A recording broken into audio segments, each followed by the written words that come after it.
So the theme song asks who lives in a pineapple under the sea, and for about 25 years, most of us have just answered it and moved on.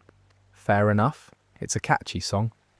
But the honest answer takes a lot longer than 4 words, and it involves nuclear weapons, a marine biology teacher with a homemade comic book, a burger nobody can identify, and a fandom that has spent decades quietly building theories about a cartoon sponge in a pair of brown trousers. That's what tonight is, a long, slow wander through every serious SpongeBob theory I could find, plus a few daft ones I kept in, because they made me laugh. Some are pure invention. A couple have actually been confirmed by people who worked on the show, which I did not expect going in. There's no big reveal at the end, nothing builds. You can drift off whenever you like, and you won't miss anything, because none of these sections depend on each other. If you enjoy this sort of thing, a subscribe helps me out quite a bit, and that's the last I'll mention it. Let's start with the one that turned out to be true. Right, the name, Bikini Bottom. For most of my life I assumed that was just a slightly cheeky joke the writers slipped past the network. The way children's shows always seem to have one gag aimed squarely over the heads of the target audience. It sounds like a punchline. It's shaped like a punchline. It is not a punchline. Bikini Atoll is a real place. It sits in the Marshall Islands, out in the Pacific, a ring of coral and sand around a lagoon. And between 1946 and 1958, the United States used the wider Marshall Islands as its main testing ground for nuclear weapons. 23 of those tests happened at Bikini Atoll specifically. Some of the devices were detonated in the air, some on the surface, and at least one was set off underwater in the lagoon itself. So the theory more or less writes itself once you've heard that. Bikini Bottom is the seabed under Bikini Atoll. The residents of Bikini Bottom are the marine life that was living there when all of this happened. And the reason a sponge can talk, hold down a job, own property, and take driving lessons is that something went very wrong with the local gene pool a few decades before the show starts. I remember the first time this was explained to me, sitting in a mate's kitchen, and my immediate reaction was that it was too neat. Fan theories that tidy usually aren't true. The name lines up a bit too well, the timeline is a bit too convenient, and the internet has a habit of finding patterns in things that were only ever meant to be silly. Turns out I was wrong about that. In a cast reunion video Esquire put together, the voice actors sat down and worked through some of the show's most famous theories, and this one came up. Roger Bumpass, who voices Squidward, and has done since the very beginning, mentioned that he'd always liked the atomic testing theory. And Mr. Lawrence, who voices Plankton and has also written a good number of episodes over the years, told him it was true. Not, I could see it. Not, that's a fun idea. He said it was absolutely true, and that part of the fun for the writers had been seeing how far they could take the concept. Bumpass's response is the bit that gets me. He'd apparently been going around telling people the theory wasn't true for years, which means somewhere out there is a queue of fans who asked Squidward himself about the nuclear thing at a convention and got confidently told no. I love that. I'd be mortified, but I love it. Lawrence went a bit further too, and this is where it gets slightly slippery. He suggested the original concept involved a world where the human side of things was gone, post-apocalyptic essentially. Bikini Bottom, as what's left after the surface stopped mattering. That part doesn't hold up against the show, as it actually exists, and I'll get into why in a bit, because humans turn up on screen more than once and seem largely unbothered by any of it. But the core of it stands. The setting was built on top of a real weapons testing site, deliberately, by people who knew exactly what they were doing. And here's where I have to slow down, because there's a version of this where I play the whole thing as a fun, spooky twist and move on, and I don't think that's honest. Bikini Atoll was not empty. People lived there. The Bikinian community was moved off the islands before the testing began, on the understanding that it was temporary. It was not temporary. On 1 March 1954, a test codenamed Bravo went off at Bikini and produced a yield around 1,000 times that of the bomb dropped on Hiroshima fallout spread across neighbouring atolls that had not been evacuated. In the 1970s, a group of Bikinians were returned to their home islands and then removed again in 1978 after it was found they had absorbed dangerously high levels of radioactive material from the local environment. The displaced community still cannot go back. The contamination in the soil is not the kind of problem that clears up in a human lifetime. So the cartoon sits directly on top of one of the more painful chapters in 20th century Pacific history, and almost nobody watching it as a child had the faintest idea. I don't say that to make anyone feel bad about liking a cartoon. I still like the cartoon, but I do think it's the single most interesting fact in this entire video, and it's the reason this particular theory has outlived all the others. Most fan theories are a bit of fun laid on top of fiction. This one is fiction laid on top of something real, and the real thing was there first. Here's a detail I've never been able to shake, and it's the sort of thing that only lands once someone points it out. The Baker test, the one detonated underwater in 1946, produced a very particular shape when it went off. A huge column of water thrown straight up, spreading outward at the base into a wide, low cloud. It was photographed extensively, and if you've seen any documentary about the era, you've seen the image, even if you don't remember it. Watch the show with that photograph in your head, and the explosions start looking familiar. Not identical, obviously, it's a cartoon, and cartoon explosions have their own visual language, but that upward column with the spreading skirt at the bottom shows up an awful lot for something nobody's supposed to notice. That could be a deliberate reference. It could also just be what an underwater explosion looks like when an animator draws one, which is a boring explanation but not a wrong one. I genuinely can't tell you which. I lean toward deliberate, mostly because the writers have now admitted they were leaning into the concept on purpose, but I'd be making it up if I told you I was certain. The other thing I keep chewing on is how much the theory explains without needing anything else added to it. Why can they talk? Why does a starfish have a house and a television? Why does a crab run a restaurant with a proper till and a queue? Why is a snail a pet?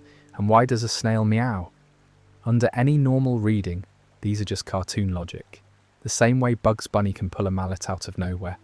Under this reading, they're symptoms. Now, I don't actually think the writers were sitting in a room mapping out radiation exposure levels per character. That would be a very strange way to make a children's program. What I think happened is closer to what Lawrence described.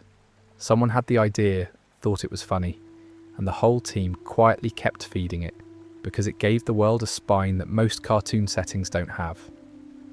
That's the thing about this one. It doesn't need any of the elaborate scaffolding the other theories need. There's no chain of 6 inferences, no screenshot analysis, no counting frames. There's a name, a location, a date range, and a confirmation from someone who wrote the show. That's it. Which is why, out of everything in this video, it's the only theory I defend in an argument. There's one more angle on it I want to give you, because it's the part that made me sit back a bit. Think about what this means for the tone of the show if you take it seriously. Bikini Bottom is relentlessly cheerful. It's brightly coloured, the music is all steel drums and ukuleles and that Hawaiian slide guitar. The sun comes through the water in these lovely wobbling shafts, and everybody's day is fundamentally fine. Nobody's suffering, nobody's mourning anything. There's no memorial in the town square, no anniversary, no elderly fish telling the young ones about how it used to be before. If the theory is true, then this is a population living directly on top of an event that reshaped everything about them, and not one of them knows or cares. Which, when I put it like that, is either the bleakest reading of a children's cartoon I've ever produced, or a genuinely hopeful one, and I honestly change my mind depending on the day.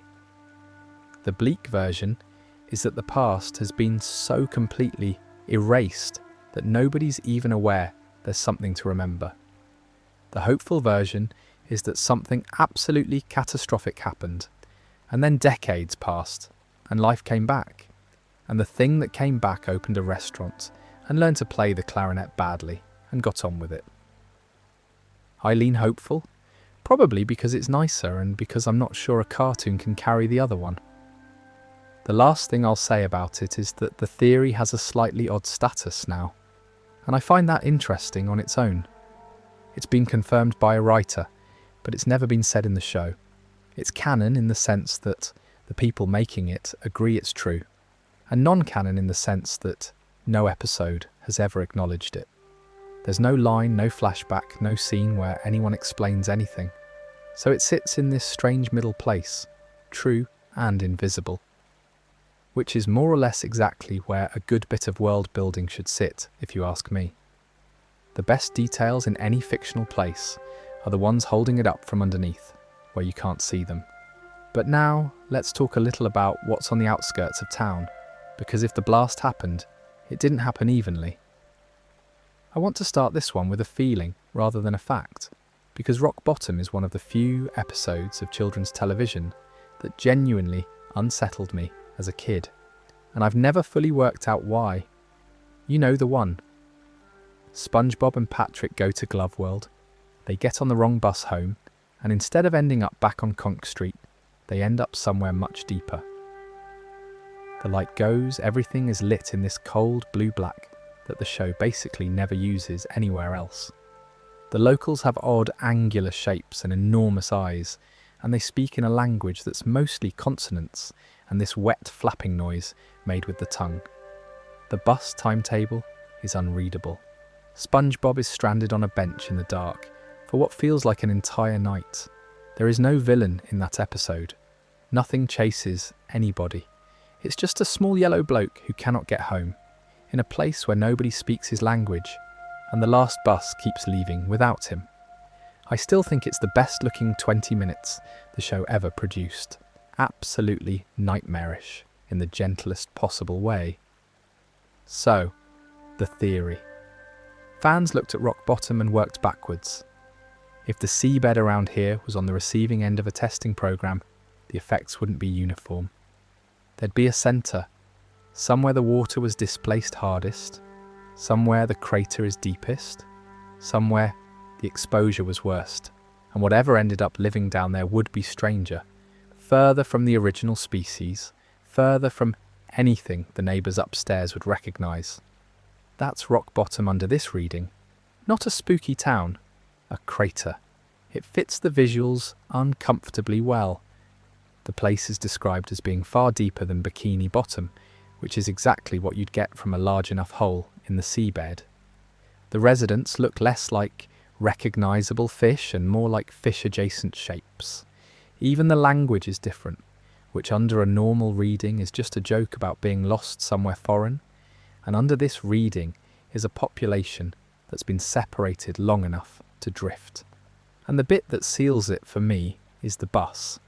There is a bus, there's a timetable, there's a station, there's an infrastructure link between Rock Bottom and the town SpongeBob lives in. These are not two unrelated places. They're two districts of the same region, one of which got it worse than the other, still connected by public transport. I find that quietly grim in a way the episode never acknowledges, which is probably why it works. Now, if you follow that logic outward, it stops being about one town. The show has never drawn itself a proper map, but it has scattered place names across a great many episodes and films. New Kelp City, Base Vegas, various towns and outposts that SpongeBob and Patrick end up in for one adventure and then never visit again. Under the standard reading, these are just background gags. You need somewhere for a road trip episode to go, so you name it after a real city with a fish pun bolted on. Under the theory, they're settlements, different pockets of the same affected region, developing at different rates, in different directions, with different amounts of contact with each other. Bikini Bottom just happens to be the one the cameras follow. That's the version Mr. Lawrence gestured at in that cast conversation I mentioned earlier. The idea that everything you're looking at is contained inside one region, and that the region has fractured into separate places over time. And here's where I have to be honest about the part of it that doesn't work. The post-apocalyptic bit. The idea that the human world is gone and Bikini Bottom is what's left. It clashes with the show. Badly. Humans appear on screen more than once. There's an entire film built around a pirate stealing the Krabby Patty formula and taking it up to the surface. And the surface is populated and functioning and full of people who react to a talking sponge with roughly the same energy you'd react to a squirrel in your garden. Mildly surprised at best. There's a fan patch for this, which is that the surface population knows perfectly well what happened out at the atoll, and has therefore had decades to get used to the idea that things down there talk now. Which is a lovely bit of reasoning, and I refuse to accept it, because you cannot both have a destroyed human world and a functioning human tourism industry. Pick one. My reading, for what it's worth, is that the writers had a fun concept, used it wherever it made an episode better, and simply didn't apply it on days when it would have got in the way. That's not a criticism. That's how comedy writing works.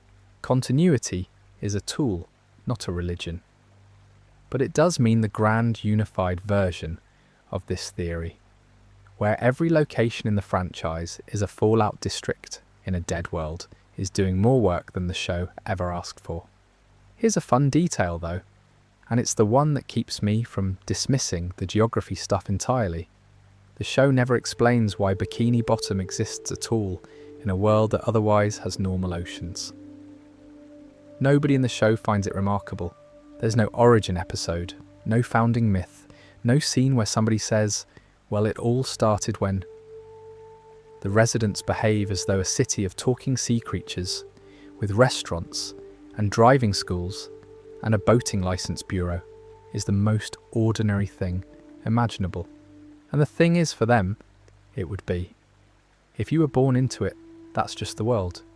You'd no more question it than we question motorways. That's the detail I keep coming back to. Not that the theory explains Bikini Bottom, that the show never once tries to. There's one more piece of the geography I want to mention before moving on, mostly because I think it's underrated.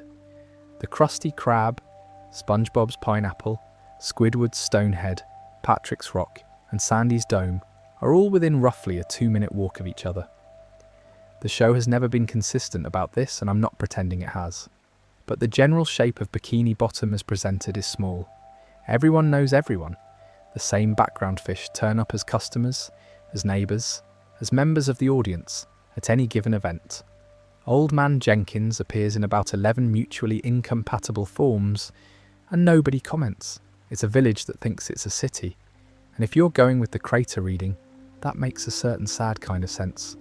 A small surviving population, tightly clustered, with one restaurant everybody eats at, because there is essentially one restaurant.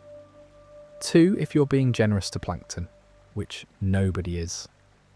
Here's a fun detail about Rock Bottom specifically that I think gets lost in all the theorising. The episode never resolves the mystery. SpongeBob gets home. That's it. He never finds out what that place was, why the buses run at hours that make no sense, why the light is like that, or what the locals were saying. He simply escapes, and the show moves on to the next thing, and Rock Bottom is barely mentioned again, for years.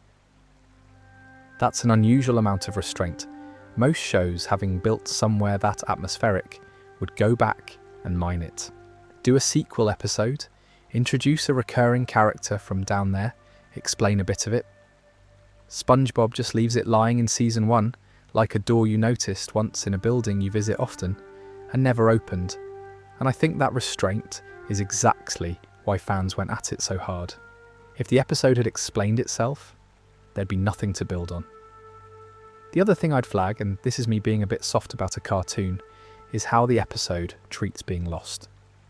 It gets it right in a way children's television usually doesn't. It's not scary because something's chasing him. It's scary because the systems everyone relies on, signs, timetables, being able to ask someone for directions, have all stopped working at once, and he's very small and very far from home. Anyone who's ever misjudged a connection in a foreign city at 1 in the morning knows that exact feeling. Sort of like how you can be perfectly safe, objectively, and still feel completely unmoored just because you can't read the departure board. They put that in a cartoon about a sponge. I still think that's remarkable.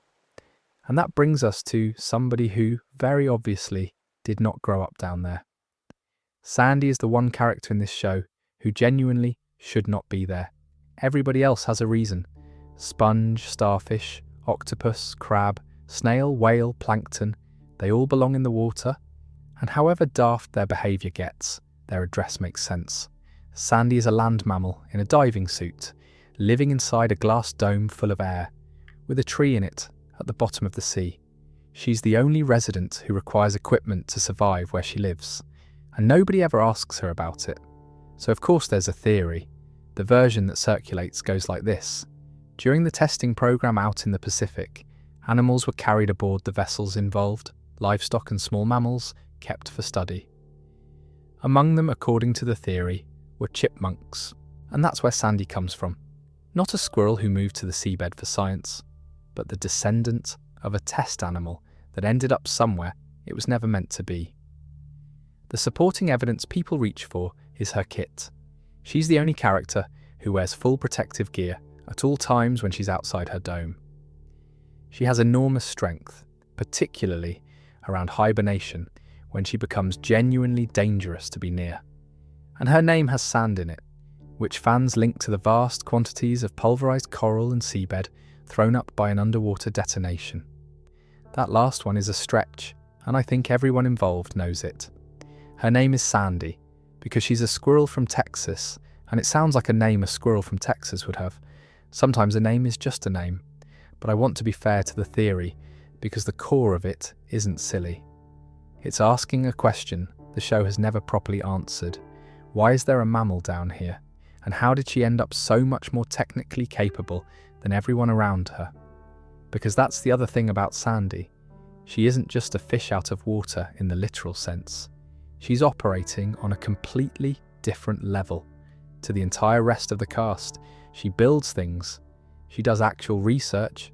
She has equipment, a lab, and a working understanding of how the world functions that nobody else in town comes close to. Plankton is clever, but Plankton is clever in a mad scientist with one obsession way. Sandy is clever in a peer-reviewed way. If you're looking for a resident of Bikini Bottom who might plausibly be connected to a research program, she's the only candidate. That's the strongest form of the argument, and I'll give it that much. Here's where I part ways with it though. She's a squirrel.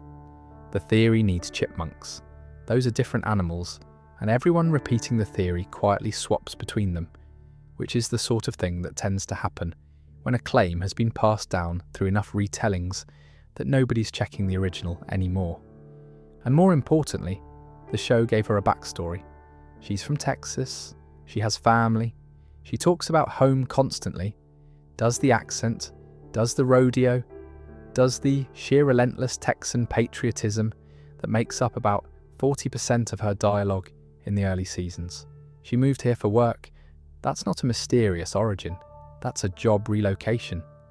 You can argue the backstory is a cover, and people do, but at that point you're not really theorising anymore. You're just deciding the show's lying to you and building from there. Fun detail though, and this one I did enjoy. Very late in the day, the franchise decided to add a new biological fact about her.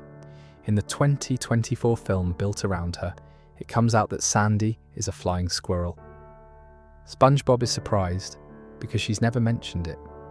Her explanation for the omission is that it gives her jiggly arm flaps, which is honestly the most in-character reason for keeping a secret I've heard in a long time.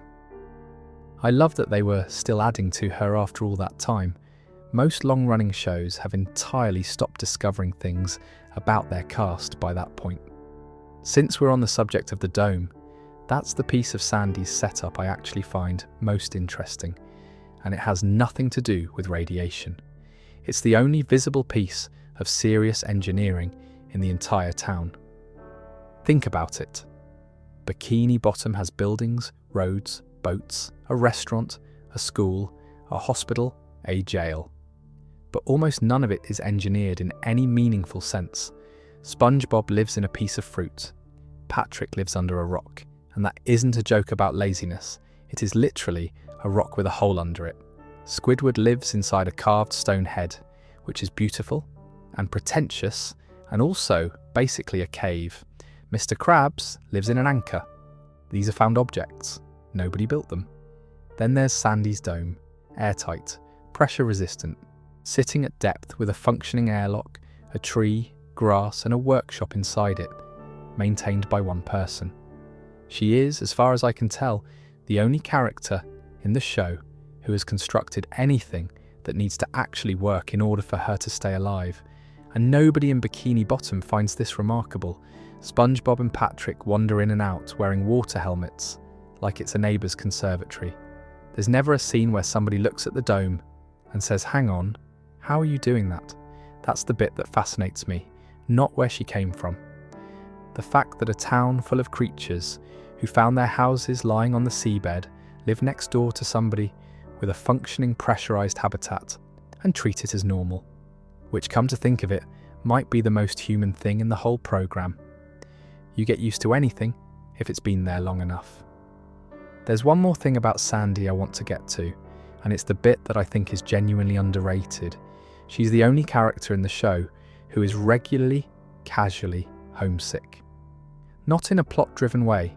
It's just there, running underneath everything she does. The Texas talk, the constant comparisons, the way she'll bring up back home in the middle of a conversation about something else entirely. There's an episode where the homesickness becomes the whole plot and she nearly leaves for good. And it's played for laughs, and it's also completely recognisable to anyone who's ever moved a long way for a job. Everybody else in Bikini Bottom is where they've always been. SpongeBob has never lived anywhere else. Patrick's rock has presumably been that rock for his entire life. Squidward is on the street he'll die on. Mr. Krabs lives in the anchor. Sandy chose to be here, and there's a cost to that, and the show quietly acknowledges it. Now, a fun bit of biology that I only clocked while putting this together. Real sea sponges filter water, and they don't move. Real starfish don't have a centralized brain the way we do. Real octopuses are genuinely clever and famously antisocial.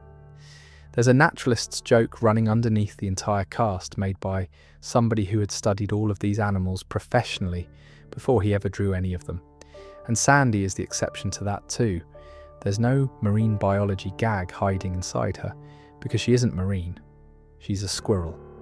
Under the surface of a show where every character is a joke about their species, she's a joke about being from somewhere else, which is a fairly sophisticated bit of construction for a program where the main character once spent 11 minutes trying to blow a bubble.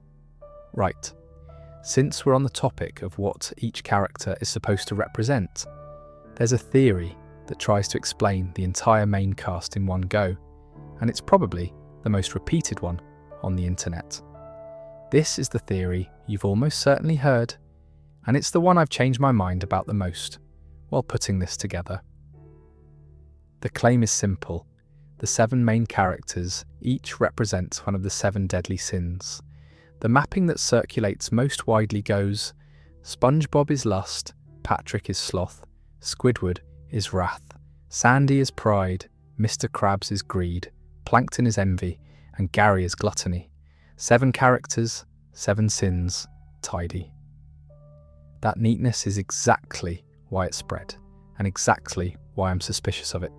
So rather than just repeating the list, I'm going to grade them, because they are not equally good, and the theory tends to get presented as though they are.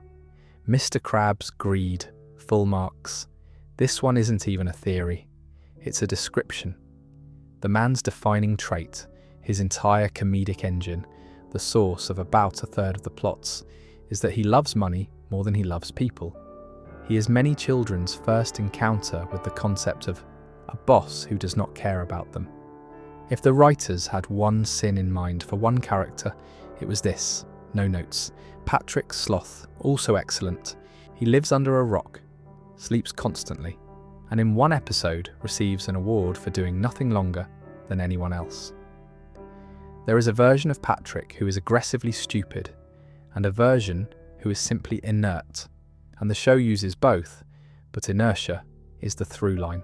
Strong pass, Squidward, wrath. This is where it starts wobbling. Squidward is irritable, he's cruel to SpongeBob, he plays pranks that occasionally go badly wrong, but wrath is a big word. Wrath is rage. What Squidward actually has is exhaustion with a side order of snobbery, and I'd argue his defining sin, if you must assign one, is closer to envy than anger. He wants a life he can't have and resents the people who seem happy without it. Partial credit. Plankton, envy. And here's the problem, because envy is already taken by the theory's own logic. Plankton fits it, obviously. He wants what Mr. Krabs has, and has organised his entire existence around getting it. But he fits pride just as well, given how convinced he is of his own genius.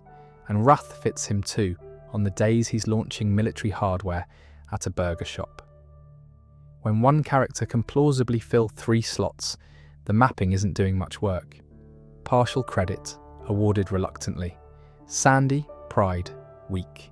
She's confident and she's competitive, and she will absolutely tell you Texas is the greatest place on earth. But pride in the sin sense means something closer to arrogance that damages you. Sandy's self-belief is mostly justified and mostly harmless. This one feels like it was assigned because pride was still available. Gary, gluttony, he's a snail. He eats. That's the whole argument. He's also, depending on which episode you're watching, a genius, a poet, and the emotional centre of the household, none of which is gluttonous. Fail. SpongeBob, lust. And this is the one that breaks it. Lust, in any normal use of the word, has nothing to do with SpongeBob. He is the least sexual character in children's television. The defence people mount is that there's a secondary definition of lust that just means enthusiasm or eager appetite for something, a lust for life. And under that reading, he's a perfect fit, because his enthusiasm for everything from fry cooking to jellyfishing to just being awake in the morning is genuinely bottomless. Which is a lovely observation about the character. It is not, however, one of the 7 deadly sins. If you need to reach for the second dictionary entry to make the mapping work, the mapping has failed. So my honest scorecard: 2 brilliant fits, 2 decentish fits, 3 that were clearly assigned to fill in the gaps.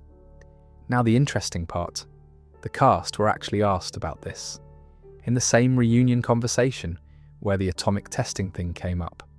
They went through this theory too, and the reaction was a lot cooler than the internet would like. Roger Bumpass said he could see it for Patrick and for Mr. Krabs. Nobody else. Which is, funnily enough, almost exactly the same conclusion I came to independently, and I take a slightly childish amount of satisfaction from that.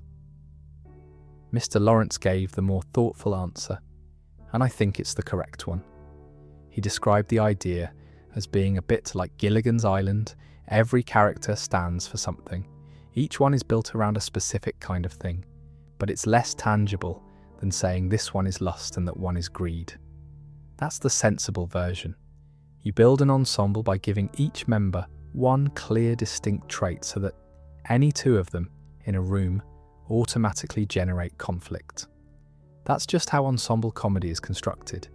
It has been since long before anyone was making cartoons. And the 7 deadly sins are, when you strip away the theology, a very old and very good list of distinct human failings. So of course a well-built ensemble is going to overlap with it. You're not discovering a hidden code.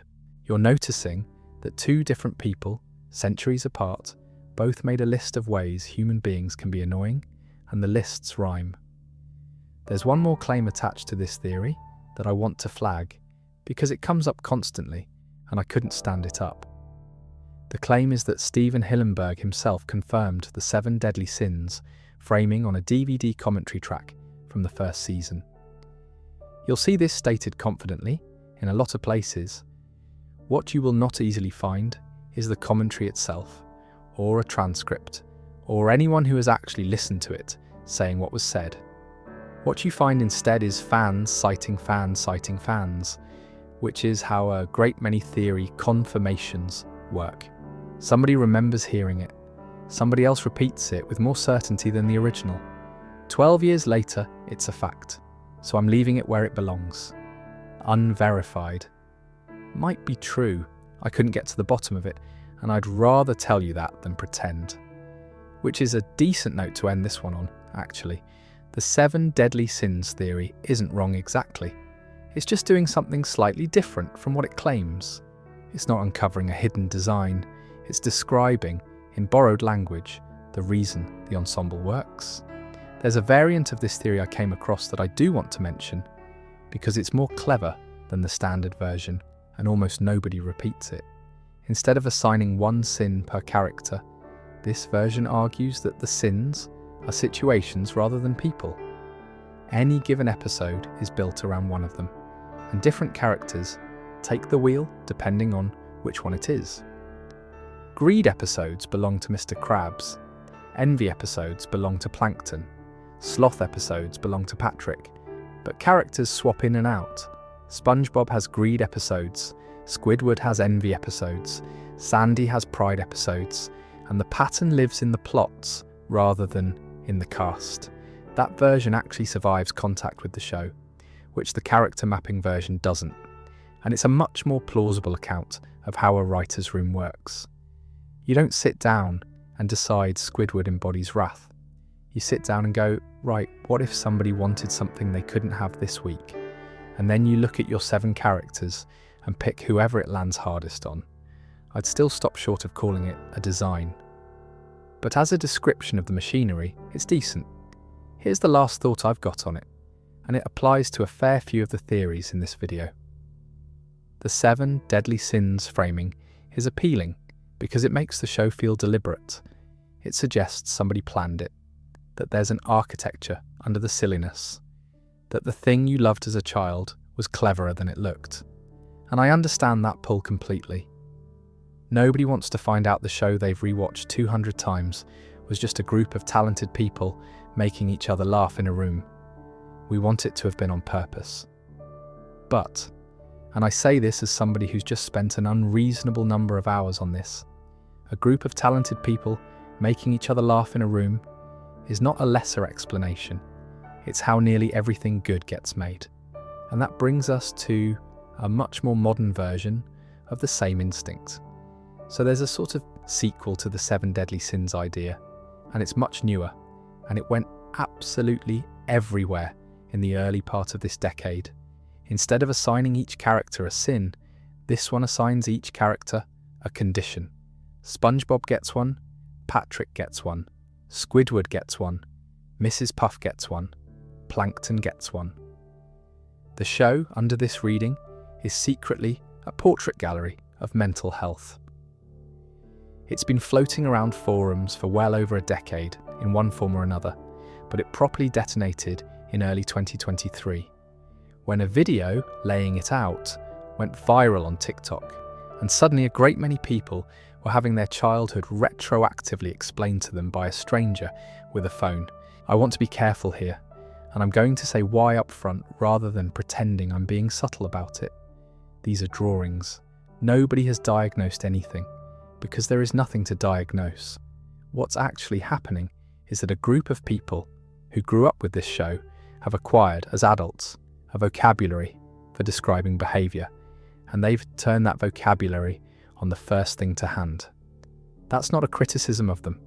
That's a very human thing to do, but it's worth naming, because the theory tends to get repeated in a tone that suggests something has been uncovered and nothing has been uncovered. What's interesting isn't whether the mapping is correct. It's why this particular show is so easy to do it to, and I think the answer is structural. SpongeBob SquarePants is built on characters who each have exactly one enormous, unmissable trait, cranked far past where a real person would sit. SpongeBob's enthusiasm isn't high, it's total. Squidward's misery isn't a bad mood, it's a permanent condition of his existence. Patrick isn't a bit slow. He is functionally unable to retain information for longer than a scene. Mrs. Puff isn't a nervous driving instructor.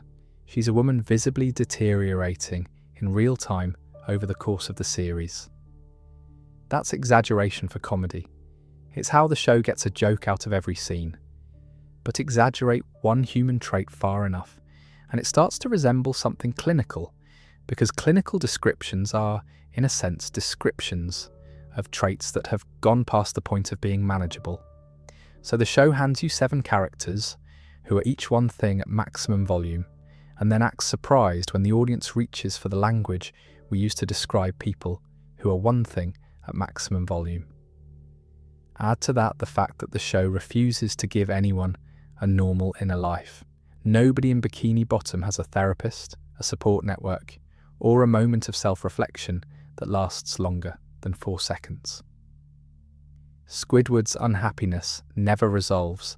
Mrs. Puff's fear never eases. Plankton's obsession never breaks. Not once, not ever. In a normal narrative, these would be arcs. Here they're settings. And they never change. And they never will. That permanence is, I think, the actual engine of this theory.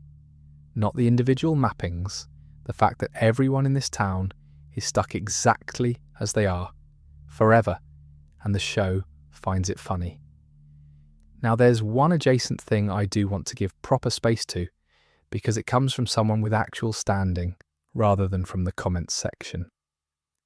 Tom Kenny has voiced SpongeBob since the pilot. He was there before it was a phenomenon. He was there for all of it, and by any reasonable measure, he knows the character better than anyone alive except the man who drew him. At a convention in 2024, Kenny said that as far as he's concerned, SpongeBob is autistic. He wasn't hedging, and he wasn't presenting it as a fan theory he'd been handed. He talked about it as something obviously true about the character he plays, and framed it as a strength rather than a problem. I find that a great deal more compelling than the viral version, for a fairly simple reason. Kenny isn't reading the character from outside and matching him against a list. He's been inside the character since the pilot. When somebody who has spent that long being a fictional person tells you how that person works, that's not a theory. That's closer to testimony. And it does land if you go back and watch with it in mind. The specific and enormous interests, the delight in routine and repetition, the absolute inability to read a room, paired with a complete lack of malice about it, the way he can be told plainly that Squidward wants to be left alone and simply cannot process why that would be, because being with people is good, and therefore more of it is better. None of that was written as a diagnosis. It was written to be funny, and it is funny, but it's also recognisable, and a lot of people who watch this show as children have said, as adults, that SpongeBob was the first character who felt like them. That's the version of this theory I'd actually defend. Not a chart with 7 names on it. One man who spent his life doing a voice, saying something honest about the person that voice belongs to. Here's a small thing that occurred to me while writing this, and then I'll move on. Nobody in Bikini Bottom ever tells SpongeBob to be different. They complain about him constantly. Squidward complains about him more or less continuously, from the pilot onward. But nobody ever sits him down and asks him to change who he is, and nobody ever succeeds at making him smaller. For a show that's supposedly full of unresolved misery, that's a surprisingly kind thing to have built in by accident. I want to add one more piece to this because I think it explains the timing rather than just the content. This theory didn't go viral in 1999, or 2005, or 2010. It went viral in the early 20s, and it went viral on a platform full of people in their 20s and 30s. Which is to say, it went viral at exactly the moment the show's original audience was old enough to have gone through some things and acquired the language to describe them. That's the actual story here, I think, not what the characters have. what the audience has been doing. A very large group of people who watched this program every day after school grew up, and then went back to it as adults, and found that it looked different, which is what always happens. Every generation does this to the thing they loved at 7. What's new is that they can now all do it in public at the same time and watch each other agree. There's something a bit lovely in that, actually. Underneath all my grumbling about the methodology, a load of people re-watching a cartoon and going, hang on, I think I understand Squidward now in a way I really didn't want to. That's not analysis. That's just what growing up feels like, happening to a group of people simultaneously in a comments section. Fun detail to leave this on, and it's one that surprised me. SpongeBob's optimism is often described as unrealistic, and I've described it that way myself in this very script. But the writing is more careful than that. He does get upset. He cries fairly often, and about small things, a lost spatula, a friend being cross with him, failing a test he's taken 38 times. What he doesn't do is stay upset, or let it curdle into anything resembling cynicism. That's not the same as never being sad. It's a specific kind of resilience, and it's rarer and better written than people give it credit for. Anyway, that brings us to the biggest unanswered question the show has ever posed, and the one it has actually gone out of its way to answer. The secret formula is the show's central mystery, and it's a genuinely brilliant piece of writing, because it's a mystery that never needed solving to work. It's a burger, that's the joke, an entire criminal enterprise, a decades-long rivalry, a full-scale war fought with submarines and robots, and elaborate disguises, all of it over the recipe for a burger from a restaurant that seats about 40 people. But of course, you can't dangle a secret in front of an audience for that long and expect them not to have a go at it. So here's what people have come up with. Theory 1, crab meat. This is the big one, the one everybody's heard, and it's the reason a certain kind of person can't eat at the Krusty Krab in peace. The argument is that the patty is made from crab, which would mean Mr. Krabs is selling his own species by the tray, and possibly eating it himself. It also neatly explains why he guards the recipe with a level of paranoia that would be excessive for nuclear launch codes. It's not a business secret, it's evidence. The single piece of on-screen support everyone points to comes from an episode called Midlife Crustacean, in which Mr. Krabs eats a Krabby Patty and remarks with a certain interest that so that's what he tastes like. That line is doing an enormous amount of work for this theory. It's also, and I say this with love for everyone who's built a case on it, a joke and nothing more. The joke is that the burger is named after him. That's the whole gag. It's the same energy as somebody eating a Big Mac and saying, so that's what Ronald tastes like, and everyone at the table groaning. The supporting circumstantial point is better. Mr. Krabs is one of the very few crabs you ever see. Bikini Bottom is stuffed with fish of every conceivable shape, and there's a distinct shortage of crustaceans, which either means something sinister, or means the animators liked drawing fish. I know which way I lean. Theory 2. Whale meat. This is the crab theory's grimmer cousin, and I'll come back to it properly in a bit, because it's tangled up with Pearl and with Mrs. Krabs, and that deserves its own space rather than being crammed in here. Theory 3. Cocaine. Yes, really. This one hangs on a phrase, Poseidon powder, which appears as a formula ingredient, and which some fans traced to a piece of drug slang. From there, the reasoning is that it would explain why the entire population of Bikini Bottom is not merely fond of Krabby Patties, but visibly dependent on them. And they are. There are episodes where the town descends into genuine chaos because the restaurant is shut. Squidward, who spends the series performing contempt for everything on the menu, takes one bite in one episode and is instantly, comprehensively hooked. So the behaviour does fit, I'll give it that. What doesn't fit is everything else, starting with the fact that this is a Nickelodeon programme, and ending with the fact that a piece of internet slang is not evidence about a cartoon burger. This is the theory where you can watch the reasoning happen in reverse. Somebody noticed the town acts addicted, went looking for a cause and found a word that sounded right. Theory 4. Nothing. My favourite, and I think the funniest.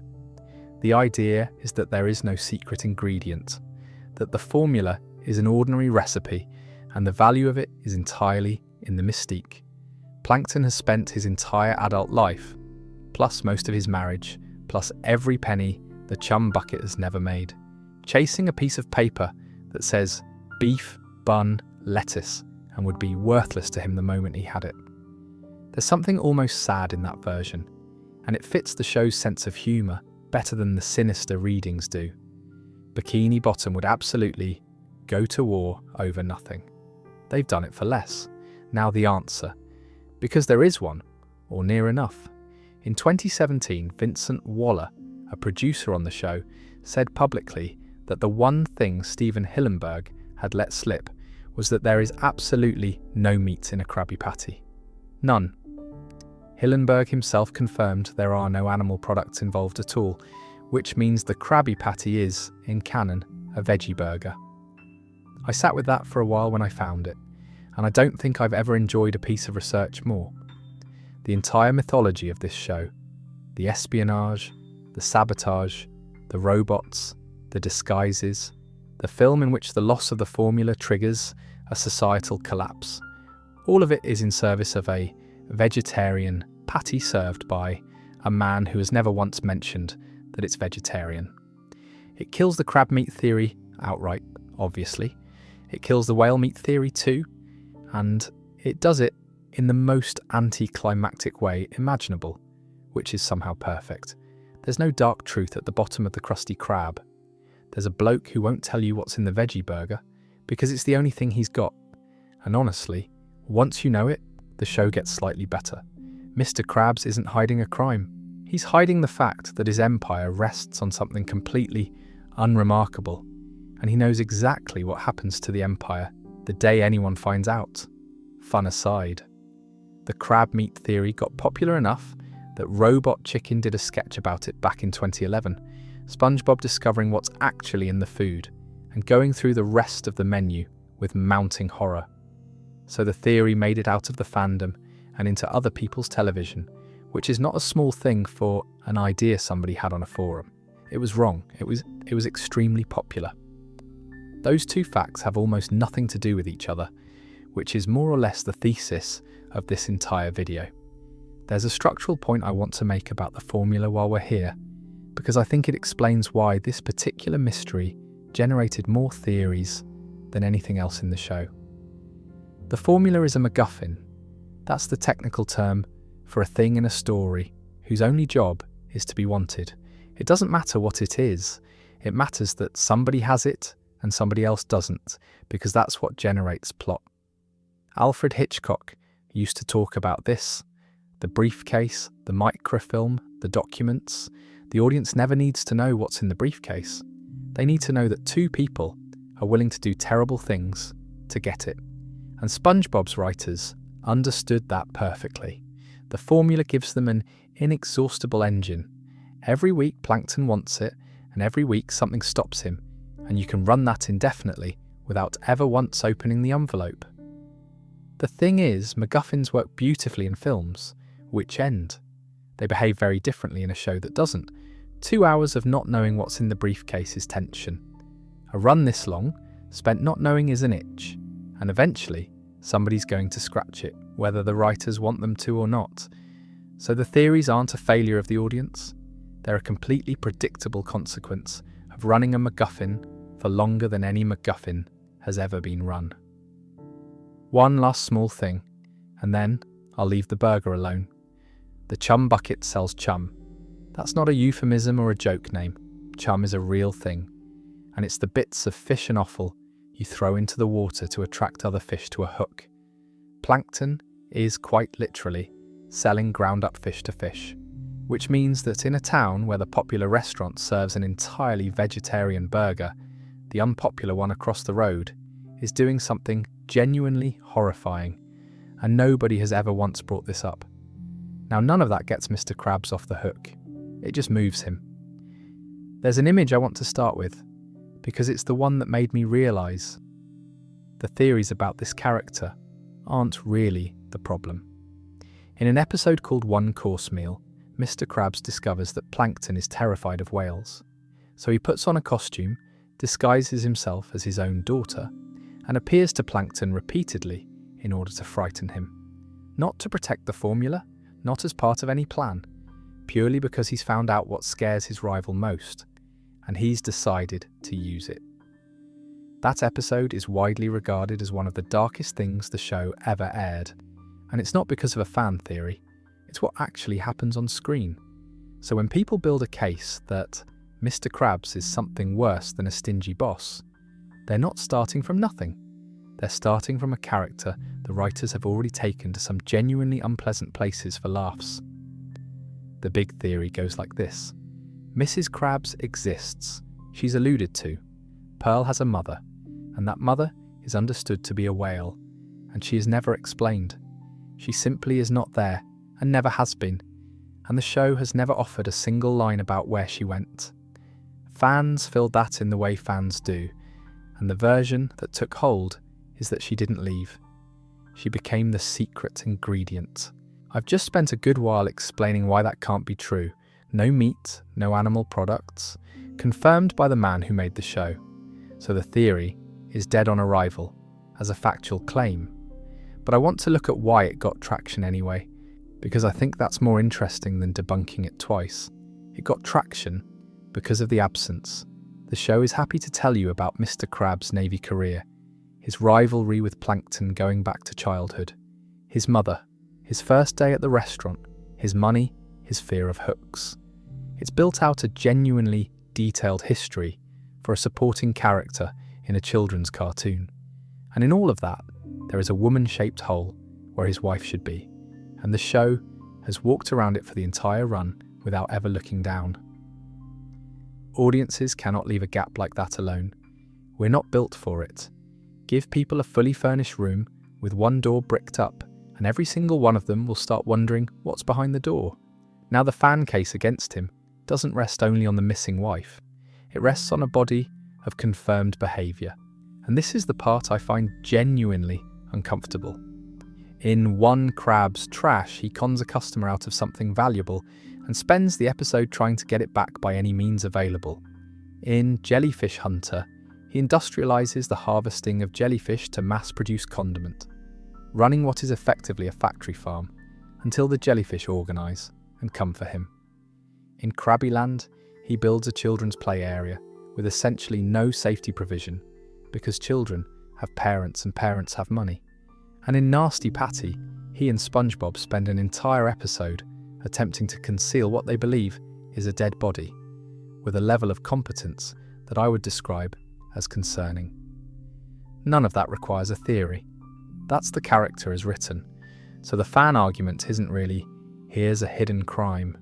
It's, given everything you've watched him do on purpose, why exactly are you confident about the things you haven't seen? Which is a fair question, and I don't have a good answer to it. What I'd say in his defence, and I do think there's a defence, is that Mr. Krabs is one of the more honest pieces of writing in the show. He is what a certain kind of employer actually looks like from the perspective of the person doing the frying. He'll call you family in one breath and take your overtime in the next. And he'll mean both. He is not a villain in his own head. He's a small business owner with a daughter to support and a competitor across the road. And every terrible thing he does has a perfectly reasonable sounding financial justification behind it. There's a whole generation who learned what a bad boss was from a cartoon crab, and I'd argue that's a public service. Here's the detail that I keep coming back to, and it's the one that complicates the whole picture. The hooks. Mr. Krabs is genuinely, deeply afraid of fishing hooks, and the show treats that fear with a seriousness it grants to almost nothing else. There's an episode where SpongeBob and Patrick play on the hooks, and Mr. Krabs is horrified in a way that has nothing to do with money or business. It's not a bit. He's frightened, and he's frightened on their behalf.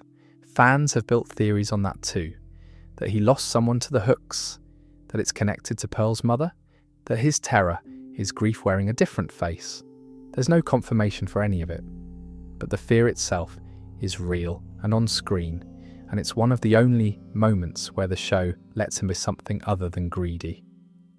That's the thing about this character that the darker theories miss, I think. He's not interesting because he might be hiding something monstrous. He's interesting because the show occasionally, briefly, lets you see that there's someone in there, and then immediately goes back to jokes about him diving into a pile of coins. There's a second Krabs theory that's much smaller, and I think much more likely, and it doesn't involve any crimes at all. It's the idea that he isn't actually rich. Everything about him suggests wealth. The vault, the piles of coins, the obsessive counting. But look at what he actually owns. One restaurant with a leaking roof. A house made out of an anchor. A daughter who wants things he complains about affording. He drives a boat that's older than his employees. He does not take holidays.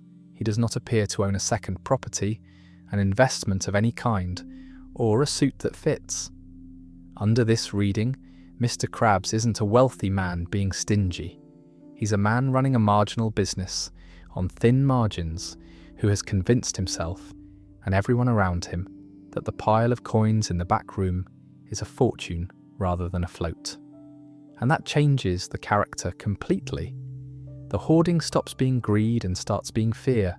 He behaves like somebody who has been genuinely poor and has decided permanently that it is not happening again. I've got no confirmation for that. It's a reading, not a fact. But it fits a navy background, it fits a man who won't fix the roof, and it fits the specific flavour of his panic whenever money leaves the building. Rich people don't panic like that. People one bad month away from closing do. The show never commits either way, obviously. Some episodes he's a tycoon and some episodes he's scraping by, because the plot needs whichever it needs that week. But I know which version I find more interesting, and it's the one where the wealthiest man in Bikini Bottom is skint, and has been performing otherwise the whole time. Which brings us neatly to the person the show has been most careful never to explain. A crab has a whale for a daughter. That's the whole problem, and it's been sitting in plain sight since the first season. Nobody in Bikini Bottom finds it odd. Pearl calls him Dad. He calls her his little girl. She works shifts at the restaurant and is due to inherit it one day, and the show has never once acknowledged that these two are not remotely the same animal. She's also, and this gets forgotten, physically enormous. She's a teenager who towers over every adult in town. She lives in an anchor with her father. It works visually because the show has trained you not to ask, so obviously the fandom asked. The adoption reading is the plain one, and it's what most people land on. Pearl isn't biologically his. Something happened to her parents, and Mr. Krabs took her in. It requires no leaps, it explains the biology, and it's the version that most people find emotionally satisfying because it means the greediest character in the show once did something purely generous. The Godfather variant puts a bit more structure on it. Under this version, Krabs knew Pearl's whale parents. They were friends. He was named as Godfather, and when they died, custody came to him. Some tellings attach that to whaling specifically, which ties in rather neatly with his fear of hooks, and which I'll admit is the version I find most persuasive purely because it makes the emotional pieces fit together. The whale bath theory is where things go sideways. The reasoning here starts from a genuine observation about Mr. Krabs' character, which is that he doesn't do anything without a financial reason. Raising a child is expensive. Raising a whale-sized child is presumably very expensive. So the theory asks, what does he get out of it? And the answer it lands on is ambergris. In the real world, a substance produced in the digestive systems of certain whales has historically been extremely valuable in perfume manufacture. There's no perfume industry in Bikini Bottom that we've ever seen. So under this theory, Krabs isn't selling it, he's cooking with it. Pearl is a supply line, and the secret formula's secret is her. I'll say two things about that. First, it's dead, for the same reason the crab meat theory is dead. No animal products. That's confirmed, that's settled, and I'm not going to relitigate it. Second, and more importantly, this theory is a very good demonstration of what happens when you apply a character's logic more rigorously than the writers ever did.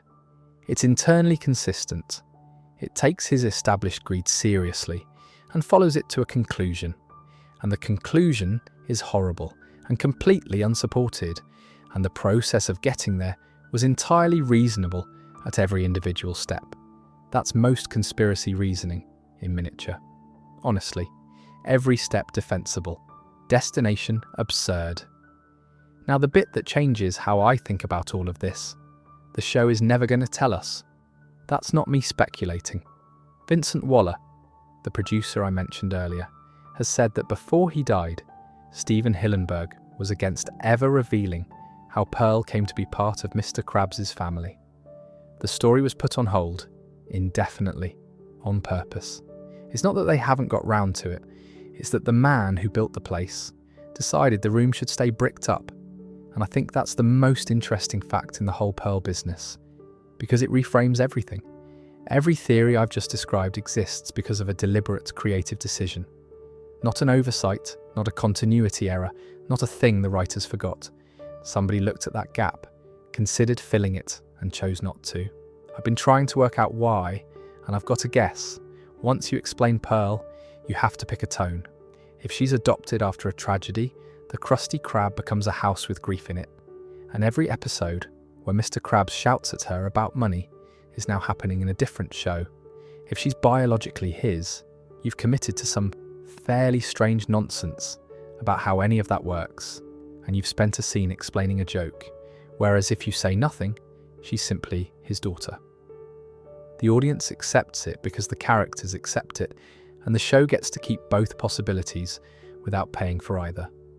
That's not a cop-out. That's a decision, and I think it's the right one. Here's a small thing I noticed while going through this, and it stayed with me. The show's quite happy to explain other things.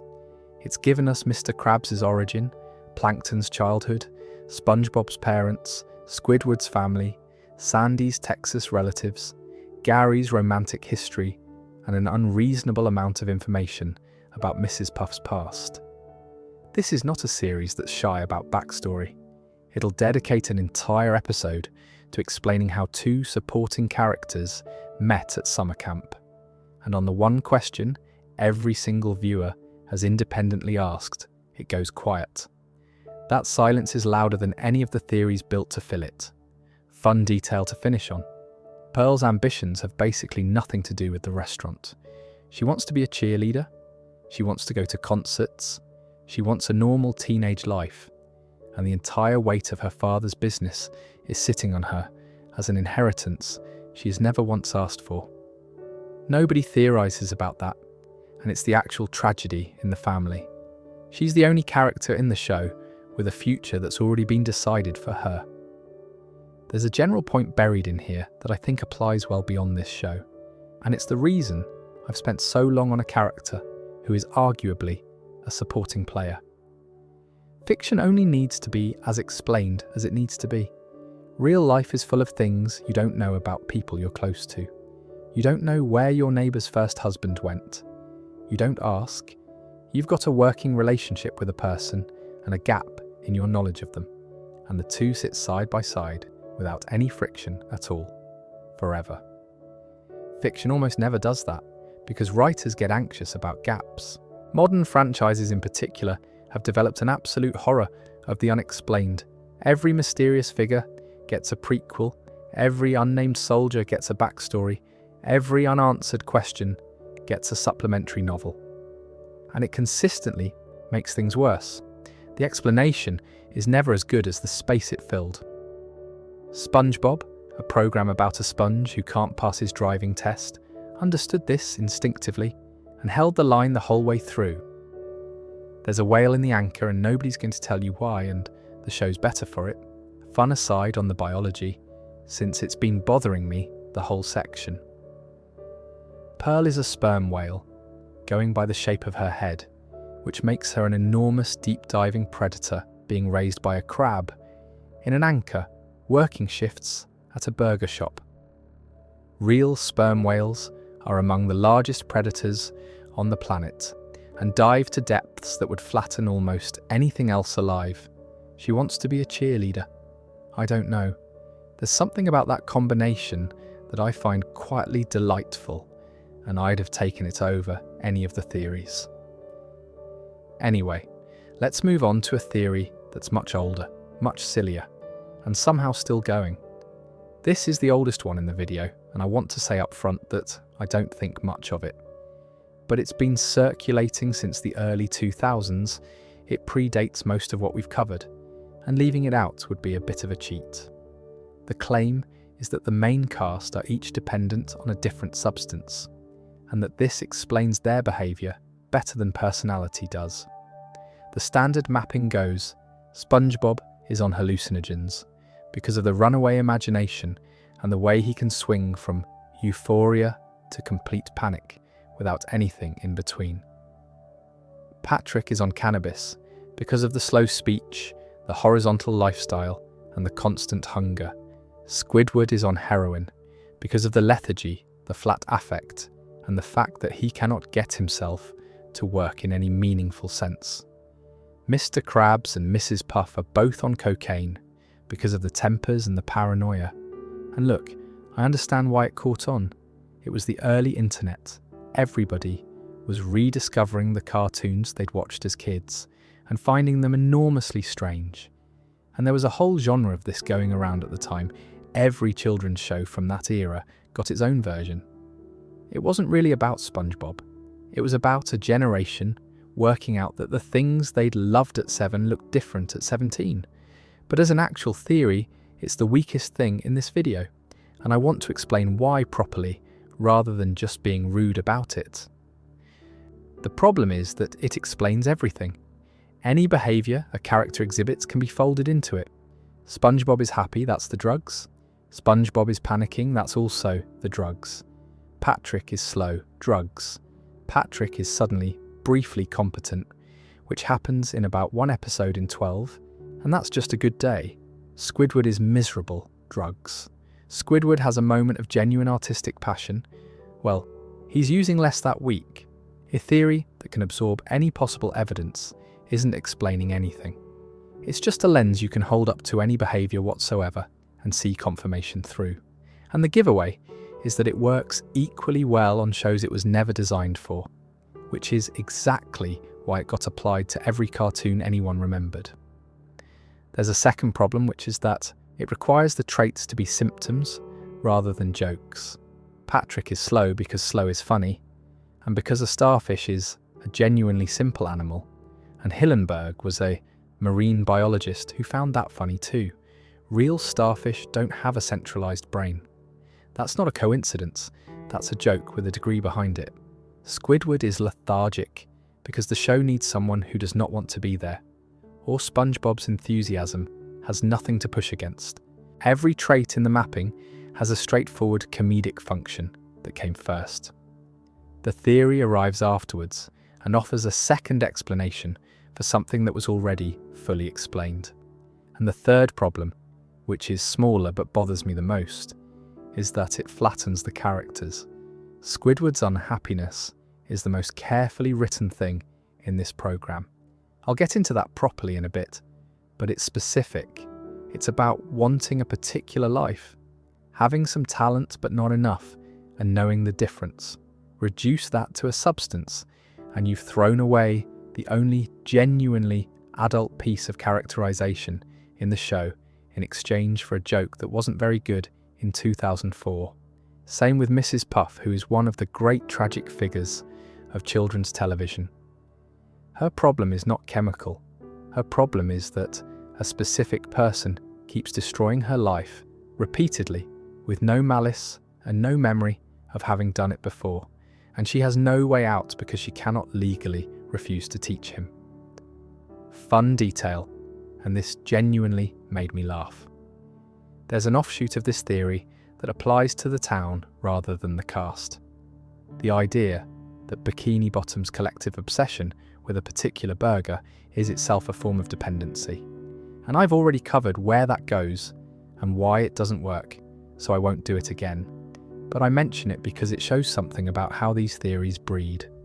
Once you've decided a show is secretly about one thing, every element in the show becomes evidence for it, and the theory grows outward until it's swallowed everything. There's no natural stopping point. I'll give the drug theory one thing, and then I'm done with it. It was the first widely shared attempt at treating this show as though it had a hidden layer. Before this, nobody was really doing that. And whatever you think of the conclusion, the instinct behind it, that a program this odd must be odd for a reason, turned out to be correct. It was just aimed at the wrong answer. The nuclear one was sitting right there in the name the entire time, and it took years longer for anyone to notice. That's a fairly typical outcome, I find. The wild guess arrives first and the obvious truth turns up later, looking slightly embarrassed. Before I leave it entirely, there's a fairer version of the same instinct that I do have time for, and it's worth separating out. It's the observation that this show is genuinely surreal, and that the surreality isn't decorative.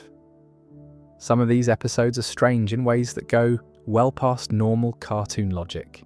Whole sequences that abandon the visual style completely. Sudden shifts into photorealistic close-ups of a character's face, rendered in horrifying detail for no reason and then dropped.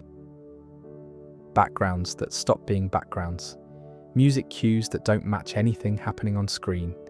There's a stretch of the early seasons where the animation team were clearly being allowed to do whatever they liked, and what they liked was often unsettling.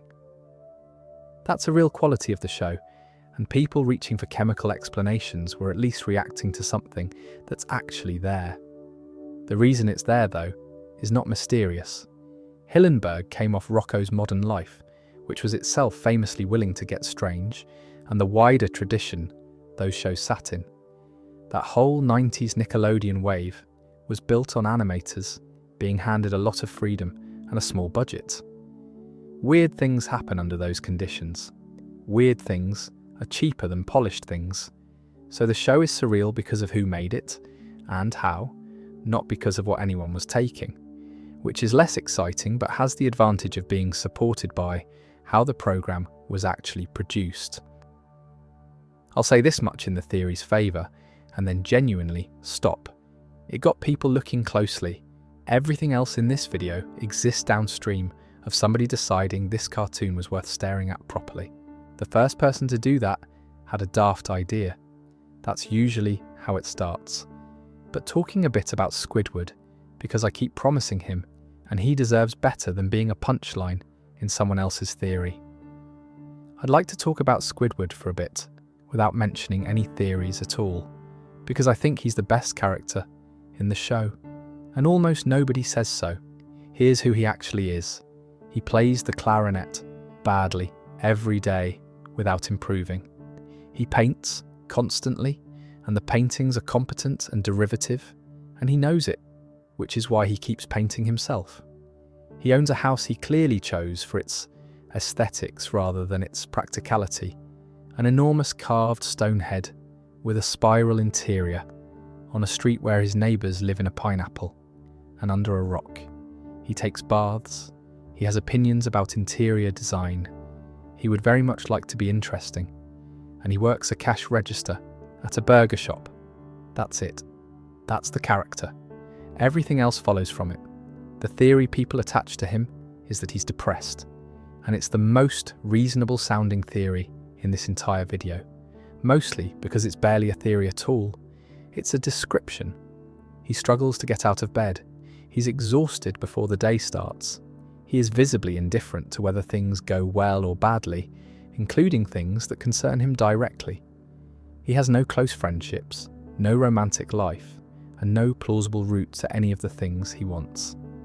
I don't think you need to reach for a diagnosis to notice that. The show has simply written a man who is unhappy, and then run him without ever letting up. What I find more interesting than the label is the question the label exists to answer, which is, why doesn't he leave? Because he could. He's not trapped in the way Mrs. Puff is trapped. There's no legal obligation keeping him at that till. He hates the job, he hates the boss, he hates the pay, and he lives next door to the one colleague he most wants to avoid, which is arguably the worst part of the whole arrangement. Any sensible person would have moved house by season 3. And the show gives him the chance, repeatedly. There are episodes where he gets out. He moves to a beautiful, quiet, sophisticated, gated community full of people exactly like him. He gets the recognition, he gets the audience, and every single time it ends with him back on Conch Street, in the Stonehead, with SpongeBob's laugh coming through the wall. The usual explanation is that it's a sitcom and the status quo has to reset by the credits, which is true, and it's the boring answer, and it's probably the real one. But there's a better reading available, and I think it's the one that makes him great. He doesn't leave, because leaving would mean finding out. As long as he's stuck at the Krusty Krab, his failure has a cause. He's not a mediocre clarinetist. He's a talented clarinetist who never got a chance. He's not a derivative painter. He's an artist held back by circumstances and by the two idiots next door. The job is the reason. The town is the reason. SpongeBob is the reason. The moment he gets out, and it still doesn't work, the reason goes away, and what's left is just him. Which is why every one of those escape episodes ends the way it does. The gated community turns out to be full of identical Squidwards, and he can't stand it. Because being surrounded by people exactly like you is a very efficient way of discovering you're not special. He runs back to the place where he can be the most interesting person in the room. By default, that's not a fan theory. That's just what happens on screen. It's simply that the show plays it as comedy and never slows down long enough for anyone to notice it's the saddest thing in the programme. I'll offer the counter-argument because I think it's fair. Squidward is a straight man. That's a role, not a psychology. Every ensemble comedy needs someone who finds the protagonist unbearable, because the protagonist's energy needs a wall to bounce off. And the funnier that wall's misery is, the better the format works. Bugs Bunny needs Elmer Fudd. Every joyful idiot in the history of comedy has come attached to somebody who wishes they'd go away. So when adults look at Squidward and see clinical depression, part of what's happening is that we're bringing a vocabulary the writers never had in the room and applying it to a character built for a completely different purpose. I think both things are true, honestly. He was written as a function, and he was written well enough that the function grew a person inside it. That happens with good writing. You aim for a device and you accidentally build somebody. Fun detail, and this is the one that gets me. Squidward is an octopus. He's got 6 tentacles rather than 8, which is an animation decision. 8 is a lot of limbs to draw, moving in every frame. But he's an octopus, not a squid. Hillenburg has said as much, so the character's name is wrong. His entire identity, the thing everybody calls him, thousands of times, across hundreds of episodes, is based on a species he isn't. I don't know why I find that so fitting, but a man who spends his whole life being addressed as something he's not, in a town that never notices and who never bothers correcting anyone, feels about right.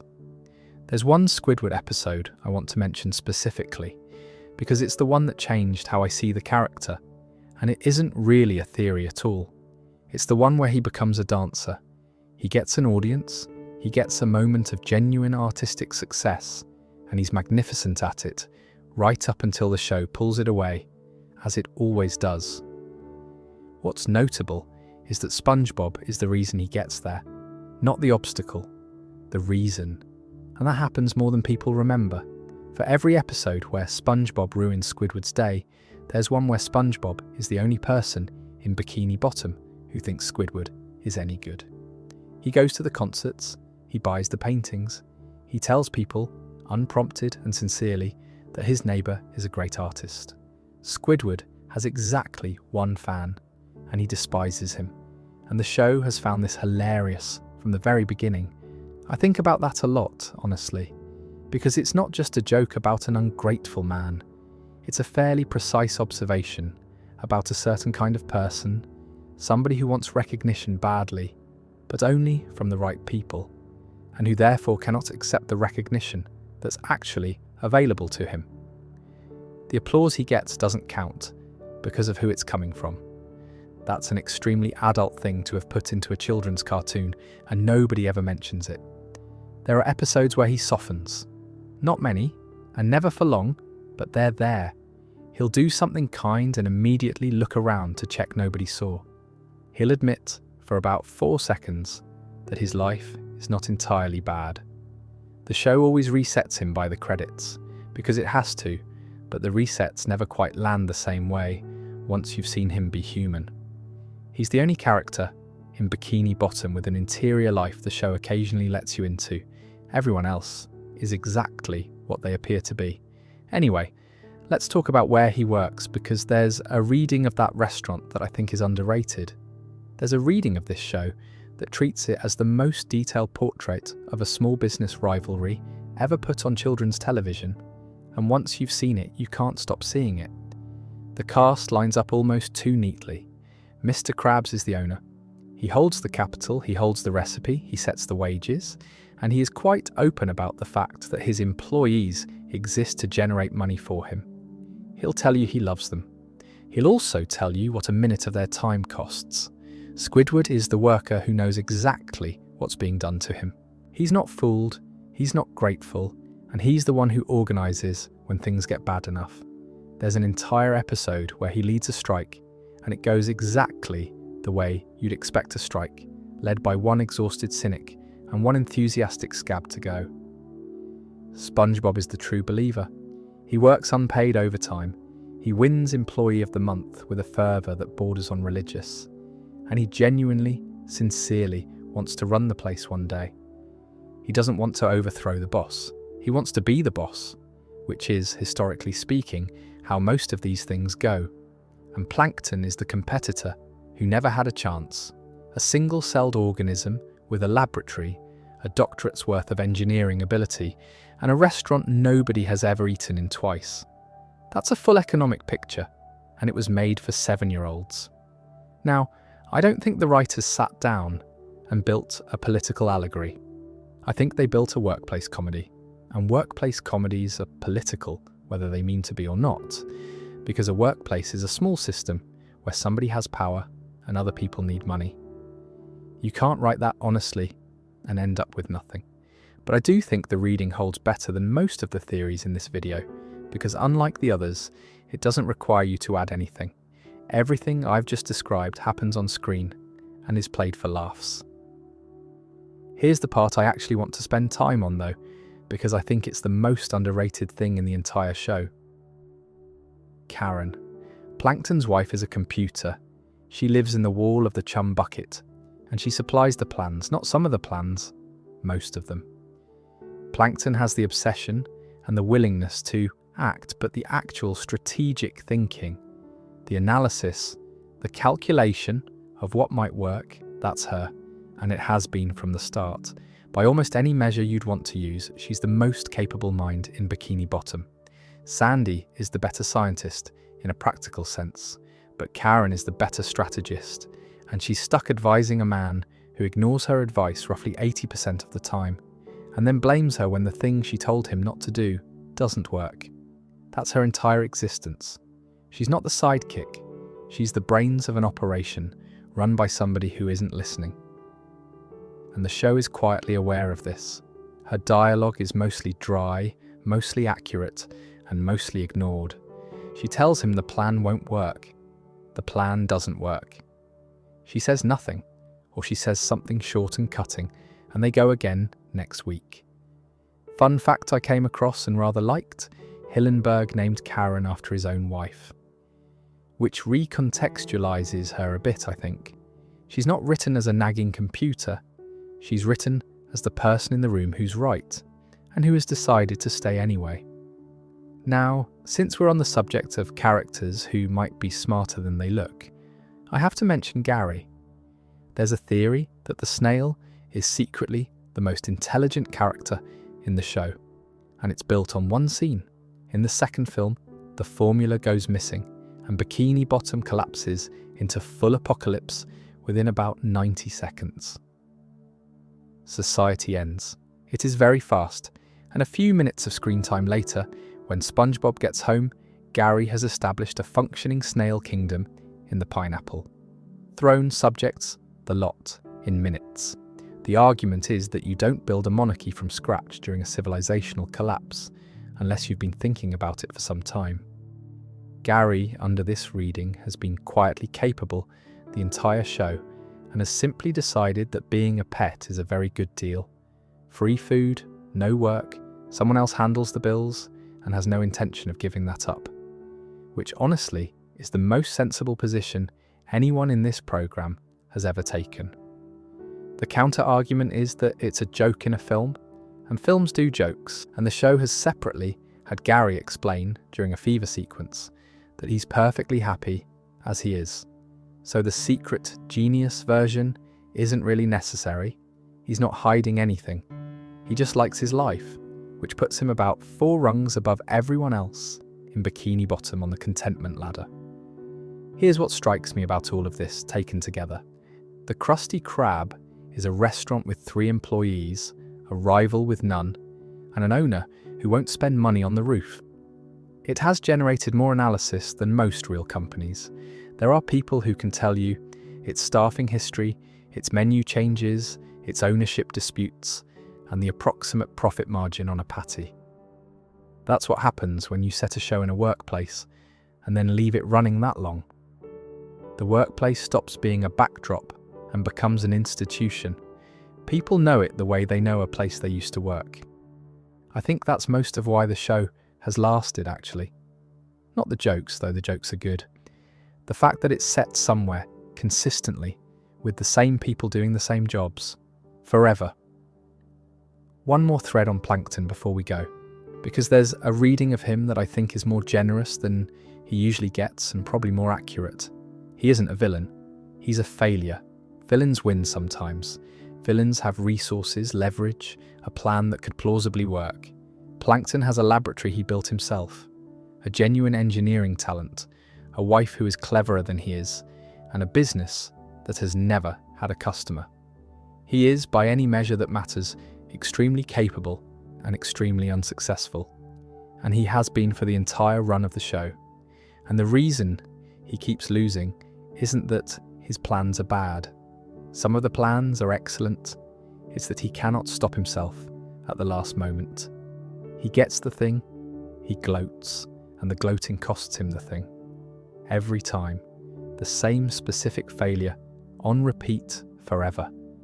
That's a character flaw, not a plot device. He doesn't actually want the formula.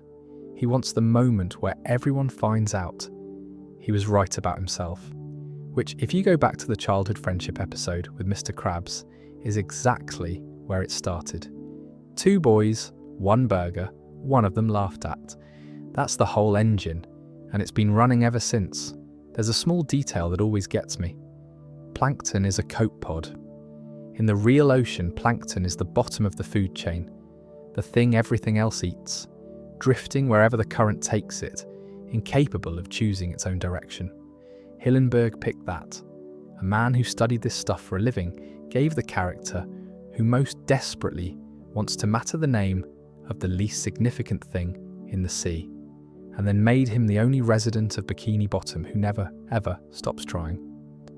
That's not a joke about size. That's a decent bit of writing. Right, last one. And it's a bit of a grab bag because the theories that are left don't really fit anywhere else. There are 3 left, and they don't have much in common except that none of them fitted anywhere else. So this is the odds and ends section. Then we're done. The purgatory theory. Every cartoon gets one of these eventually. The idea is that the characters are all dead and Bikini Bottom is some kind of afterlife or waiting room, and that the reason nothing ever changes, and nobody ever ages, and no consequence ever sticks is that there's nowhere left for them to go. It's been applied to just about every animated show anyone remembers from that era, usually with the same evidence and the same confidence. I don't rate it, and my reason is fairly simple. It requires nothing specific to this show. You could apply it to any long-running series with a static status quo, which is most of them, because a static status quo is how episodic television works. Nobody ages in these shows, because aging would require the format to change. That's a production constraint, not a metaphysical one. The more interesting version of the same observation is the one I've already made about permanence, and I'm not going to repeat it. But I'll say this much. Nothing ever changes, and that slightly sad is a real observation about the show. Therefore, everyone is dead is a leap, and it's the least imaginative place that observation could have landed. The SpongeBob got dumber theory. This one's better, because it's about something genuinely observable. Early SpongeBob is competent. He's naive and eager, and he gets himself into trouble. But he's good at his job. He can hold a thought, and he understands how the world works well enough to be surprised when it doesn't. Later SpongeBob is much simpler, more reactive, more childlike, and considerably less able to function.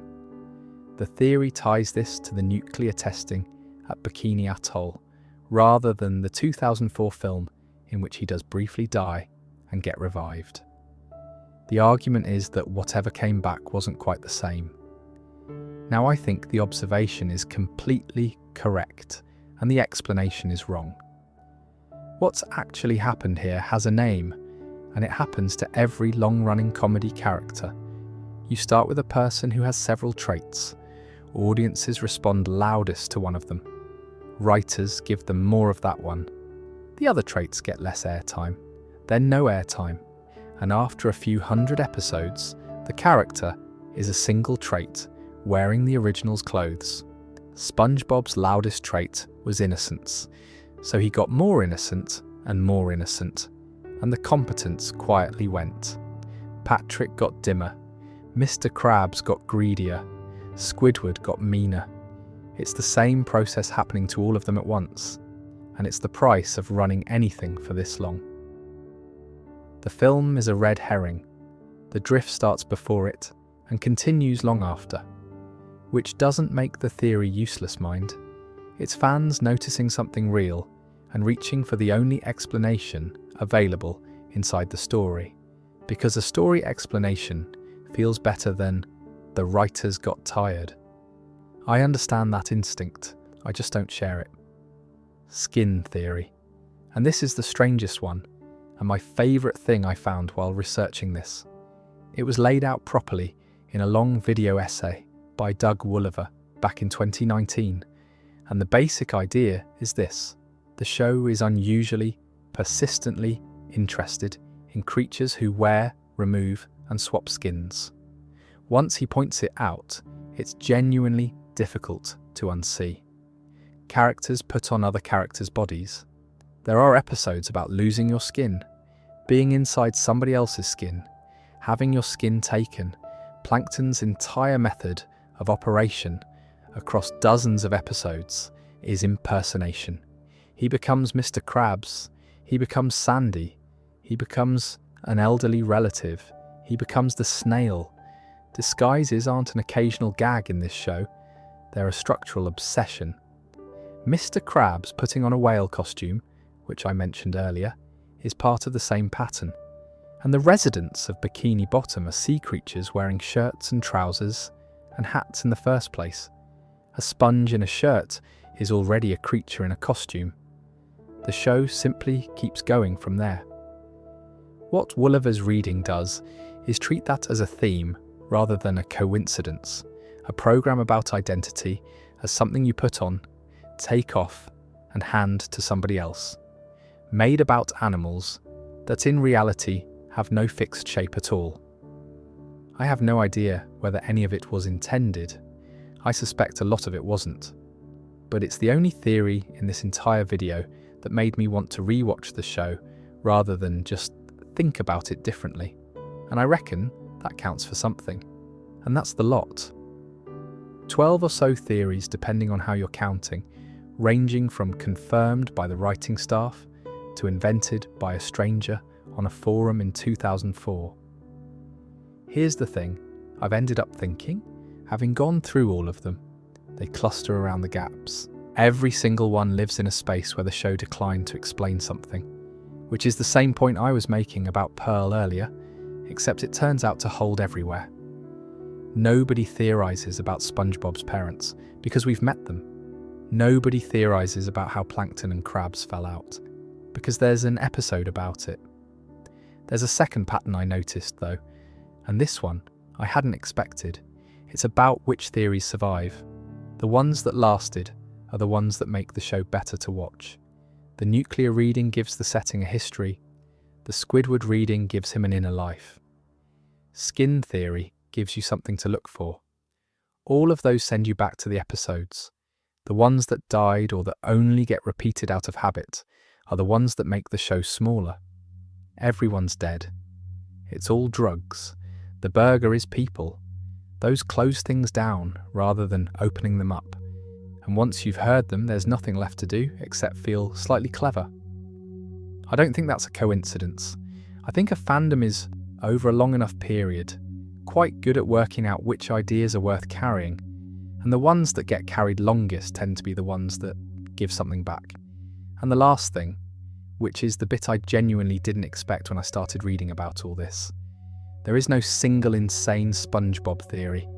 There's a sort of ecosystem of them, built up slowly by an enormous number of people who mostly don't know each other, layered on top of a program that was made in a hurry by animators having a good time. Nobody planned any of it. Not the theories, obviously, but not the thing underneath them either. A teacher drew a comic. It didn't get published. He learned animation instead. Somebody read the old comic and told him to make a show out of it. And here we all are, a quarter of a century later, arguing about what's in a burger. I keep coming back to the beginning of all this. A bloke teaching marine biology at an institute in California, making a comic book to help children care about tide pools. It was called The Intertidal Zone. It was never published properly. One of the characters in it was called Bob the Sponge, and he actually looked like a real sea sponge, a lumpy, unglamorous thing. Nothing like the yellow rectangle we all know. The square came later, when Hillenburg realised that a kitchen sponge was funnier and suited the personality he had in mind. And the show was very nearly called something else entirely, because the name he wanted first turned out to be taken. That's the whole origin. A teacher, a homemade comic, a lucky change of shape. And out of that came a town under a nuclear test site, a burger nobody can identify, an octopus with the wrong name, a snail with a monarchy, and a fandom that has read the whole thing like scripture ever since. None of the theories are the strangest thing about this show. The strangest thing is that a lesson plan about tide pools ended up being one of the most analysed pieces of television ever made. And the man who made it kept his mouth shut about the most interesting questions on purpose. I'll admit something, since we're at the end, and nobody's really listening at this point anyway. I went into this expecting to spend the whole time gently taking the mickey out of people who've built elaborate theories about a cartoon. And I did do some of that, obviously. The drug one got a proper kicking and I stand by it, but I came out the other side with a lot more time for it than I went in with. Because what all of this actually is underneath is a very large number of people paying close attention to something, re-watching, noticing, comparing notes, arguing about a burger ever since. That's not a waste of anybody's time. That's just what caring about something looks like when there's an internet involved. And the show earns it. That's the bit I hadn't quite appreciated.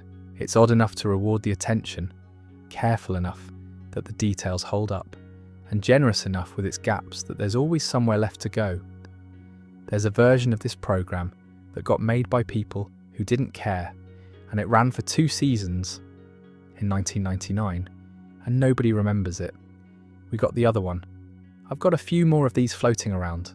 There's a whole video in the economics of the Krusty Krab alone, and I'd quite like to do a proper one on Rock Bottom at some point, because I don't think anyone's given that episode the attention it deserves. But that's for another night. Sleep